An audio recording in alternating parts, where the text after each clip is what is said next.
Medina Munawwara की वो खामोश रात जब आसमान से एक ऐसी आयत उतरी जिसने ज़मीनों और आसमान की हर चीज़ में थरथराहट पैदा कर दी। हज़रत अबू हुरैरा रज़ी अल्लाहु अन्हु का एक बहुत मशहूर और ईमान वाला वाक़या है। हज़रत अबू हुरैरा फरमाते हैं कि रसूल अल्लाह सल्लल्लाहु अलैहि वसल्लम ने मुझे रमज़ान के सदका ज़कात के माल की हिफाजत पर मामूर किया।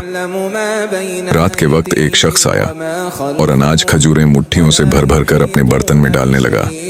हज़रत अबू हुर्रा ने उसे पकड़ लिया और कहा, मैं तुम्हें रसूल अल्लाह की खिदमत में पेश करूंगा।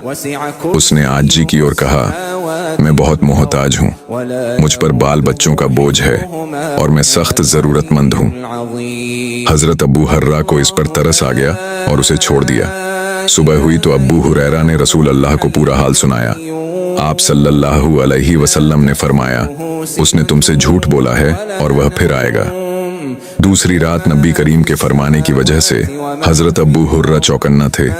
वो शख्स दोबारा आया और अनाज चोरी करने लगा। उन्होंने उसे फिर पकड़ लिया। उसने फिर गुर्बत और बच्चों का वास्ता देकर माफी मांगी।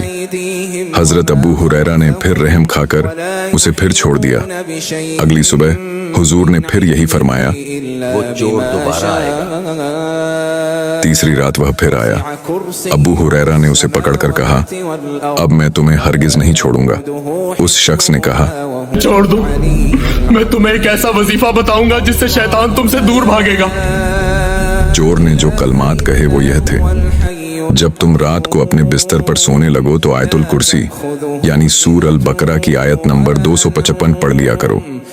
उसकी बरकत से अल्लाह की तरफ से एक मुहाफिज फरिश्ता तुम्हारी हिफाजत के लिए मुकर्रर रहेगा और सुबह तक कोई शैतान तुम्हारे करीब नहीं आएगा। अगली सुबह जब हजरत अबू हुरैरा ने रसूल अल्लाह को यह बात बताई तो आप सल्लल्लाहु अलैहि वसल्लम ने फरमाया, उसने बात तो सच्ची कही है मगर वो खुद बहुत बड़ा झूठा है। फिर आपने पूछा, ए अबू हुरैरा, क्या तुम जानते हो कि उन 3 रातों से तुम किससे बात कर रहे थे? उन्होंने अर्ज किया, नहीं। आप सल्लल्लाहु अलैहि वसल्लम ने फरमाया, वो शैतान था। भले ही वो कितना भी बड़ा झूठा है, पर पकड़ जाने के डर की वजह तुम्हें वो सच बता गया जो उसकी सबसे बड़ी कमजोरी है। दोस्तों, यह वाकया कोई कहानी नहीं बल्कि एक सच्ची हकीकत है जो हमें बताती है कि आयतुल कुर्सी रूहानी हिफाजत का वो मजबूत किला है जिसमें दाखिल होने वाले को अल्लाह अपनी पनाह में ले लेता है।